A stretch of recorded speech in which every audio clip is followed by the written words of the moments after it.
कुठला बैल आहे दादा? बेळगाव काय नाव आहे बैलाचं? सोन्या. सोन्या. राहण्याची सोय बी केली ना, बोलले शेड रेस बघायला या, तर त्यांच्याकडे गाडी एवढी मोठी त्या 400-500 किलोची गाडी ना 3 माणसं वर बसलेली त्या बैलावर, आणि तिथं बैलांनी 1 नंबर केलाय. मी बोललो का मला तरी द्या एक वेळ बैल, तर हे बोलले मामा तुझ्यासाठी आलो आम्ही, आज 3 दिवस झालं घरी आहेत. मामा तू म्हणशील तेवढे दिवस राहतोय आम्ही. बरोबर. पण म्हणजे तुमचं जे निरीक्षण होतं आणि हे निरीक्षण बघता बघता हे तुम्ही पार कर्नाटक पासून पार महाराष्ट्राच्या या मैदानात आणलंय. ते निरीक्षण आणि तशी जी माणसं जी तुम्ही तुमच्या ह्याच्यामध्ये माणसाला जपायला लागतं, जपावी लागतात आहे, प्रेम द्यायला लागतं. नाही तर लोक लाखो रुपये घालवतात ना, भाड्याने बैल आणतात. तसं आपलं काय नाही, प्रेम आहे, दोस्ती आहे. दोस्ती यारी मध्ये आलेत. बरोबर. पाहुण्यांचं मी फ्लॅट बीट मध्ये ठेवलेत, म्हणजे असं का आपण गरीब माणूस आहे पण पाहुण्यांना व्यवस्थित ठेवलेत. बरोबर. तर आज पैरा कोणाचा आहे मग? काय गुड्डे आणि सोन्या. अच्छा, घरचा तुमचा घरचा साथ मागचा. आणि मी आशा करतो आजचा गुलाल आपल्याच असेल. धन्यवाद. ओके दादा, आता म्हणजे आपल्या कर्नाटक म्हणजे आपलाच भाग आला, तर तिकडून बैल आज इकडे आलाय, माणसं पण आज आपली. कशा पद्धतीचं वाटतं तुम्हाला, म्हणजे नियोजन किंवा काय सांगाल माणसाबद्दल? कशा पद्धतीची माणसं आपण? नाही, ही माणसोबत आलेली ही माणसं एवढी दिलदार आहेत का चांगल्या चांगल्या वस्तू पैसे दिल्याशिवाय घेत नाही ना, आपल्याला देत नाही. बरोबर. पण ह्या माणसाही निवल मामाचं प्रेम बघून असे आलेत, फक्त आपण त्यांना जेवायला द्यायचंय, बरोबर, गाडी भाडे द्यायचंय, बस एवढंच. बरोबर. याच्यावर काही नाही. ते बोलले मामा एक 8-15 दिवस आम्ही राहतो तुझ्याकडे, आणि तुझी हौस आहे 2-3 शर्यती कर, बस तुझी इच्छा असेल तर घेऊन टाक बैल. आता तुम्हाला हा जो सोन्या आहे त्याच्या जेव्हा शर्यती झाल्या गावाला त्या तुम्ही बघितल्या, तर आमच्याकडे 1 मिनिटाची शर्यत होती ना. ओके.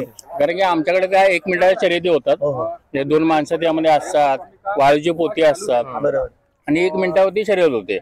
तुम्हाला कसा स्पीड कसा वाटला सोन्याचा? स्पीड चांगला वाटला म्हणून तर मी उतरवला त्याला. बरोबर. अजून कसं वाटतं तुम्हाला सोन्यामध्ये? काय बघितलं अजून तुम्ही सोन्यामध्ये? काय त्याची पावर बघितली, पावर बघितली. दादा तुमचं एकदा पूर्ण नाव सांगा पहिला एकदा परत. चंद्रकांत रामचंद्र बोरा. कुठून? गाव कर्जत. कर्जत ना, रायगड. बरोबर. दादा नमस्कार.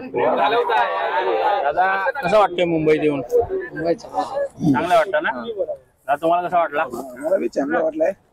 बघू की शहरात बघूनच पुढे विचार करताला. मी बी असा शहरात कधी बी बघितलं. मुंबईत पहिला झाला का? पहिलाच आहे. आता हे पाड्यासाठी मी बी गेलो. आता पाड्याला तुमच्या घेऊन आलाय आपल्या सुंदरला, सोन्या ना, सोन्याला घेऊन आलाय. आता 1 मिनिटाच्या शर्यतीमध्ये आणि इथल्या शर्यतीमध्ये कसं वाटतं तुम्हाला? बघू म्हणूनच मी बी गेलो. प्रयत्न करण्यासाठी प्रयत्न करू म्हणून ते सर पहिलाच करताय. बघू आता तिथं पळतो तर एवढं वजन घेऊन आपल्याकडे पळाला तर ठीक, तिथे बी बघू म्हणून मी गेलो. बरोबर. कारण की आता आमच्या कोल्हापूरला सुद्धा जेव्हा शर्यती होतात 1 मिनिटाची शर्यत असते. त्याच्यामध्ये एक टायमर असतो, एक हाकणारा असतो आणि एक सुद्धा तो पोता टाकणारा असतो. बरोबर. त्यानुसार शर्यत होते. म्हणजे जेवढा अंतर कापेल तेवढे आपण मोजतो आणि त्याच्यानुसार नंबर काढला जातो. मला वाटतं ना आज सोन्या तेवढ्या वजना व्यतिरिक्त जेव्हा पळेल ना 1 नंबर करेल.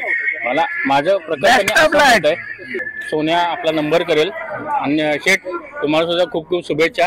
100% तुमचा बैल त्यावेळेला नक्कीच शर्यत जिंकणार. उद्या सोन्याची जोडी लावली आम्ही नक्कीच. तर दादा तुमचं सुद्धा कर्नाटकमध्ये येऊन सुद्धा तुम्ही मुंबईत आल्याबद्दल तुमचं खूप खूप धन्यवाद. तुमचं सुद्धा धन्यवाद दादा. आता सोन्या हा आपला घाटा म्हणजे आपल्या कोल्हापूर किंवा बेळगाव साईडला पळतो आणि बघू शकता खूप सुंदर असं शर्यती वगैरे बघू शकता तुम्ही. आणि आपले शेठ लोकांनी त्यांना घेतलाय. आता तर आपल्याकडे कसा पडणार आहे बघूया आपण घाटावर, म्हणजे आपल्या मुंबई बिंदूला. सोन्या चांगले दिवस करतील असं मला वाटतं. त्यामुळे त्यांना खूप खूप धन्यवाद. आपल्या सोन्यासोबत पाहणारा हा गुड्ड्या पण आपल्यासोबत आहे. दादा मामा आपल्या मामा आहेत सोबत. मामा कसं आता बिंजोडला कसं बघताय याच्याकडे? बिंजोडला बघतो, त्याला बैल नव्हता म्हणून मी थांबलो होतो, म्हणून मी तिकडे गेलो बैलगावला आणि बैल आणलो. बरोबर. तर दादा आपला गुड्ड्या सुद्धा चांगली शर्यत करेल कारण की आता तुम्ही शरीरयष्टीची मी बघतोय खतरनाक एकदम शरीरयष्टी आहे. कसं आहे याला आवडतं खाणं काय याचं दादा? याचं आवडतं गाणं म्हणजे जे आपली पेंट, हा उडीद डाल, हा कुट्टी, वाडा म्हणजे उसाचा, हा. मका बिका हेच टाकतो आपण. मित्रांनो बघू शकता बलदंड असा बैल आहे. वशिंड बघा त्याचं. वशिंड बघाल ना तर आपल्याला शंकराच्या पिंडीचं दर्शन होण्याशिवाय राहणार नाही. अशा पद्धतीचं वशिंड आहे त्याचं. आणि पायाला आणि पाठचा पाय आणि पुढचा पाय एकदम मजबूत. नक्की सुद्धा अजून केले नाही दादा, काय म्हणणं त्याच्याबद्दल? नाही नक्की केले होते घाटावर, हा. पण त्याला आता तो समीर पत्रीवाला आला तर त्याला झाडाला बांधायला लागतो आणि पाडायला लागतो. हा. नाही तर असा तुम्ही धरला हा. तर तो 2-4 माणसं उडून जाणार तो कुठे. अरे बापरे, एवढं म्हणजे पॉवरफुल असं आहे त्यामुळे. पॉवरफुल बैल. आता त्या दिवशीच्या बार्डीच्या शर्तीला पोरांच्या हातात दिला, बैल गेला गायब, 4-5 किलोमीटर गेला, झाली शर्यत आमची तिथंच. अरे बापरे, एवढा असा आपला गुड्डा आहे आणि जबरदस्त म्हणजे पॉवरफुल बैल आहे. त्यांना सुद्धा आपण आम्हाला दादांना आपल्या शुभेच्छा देऊया. धन्यवाद दादा.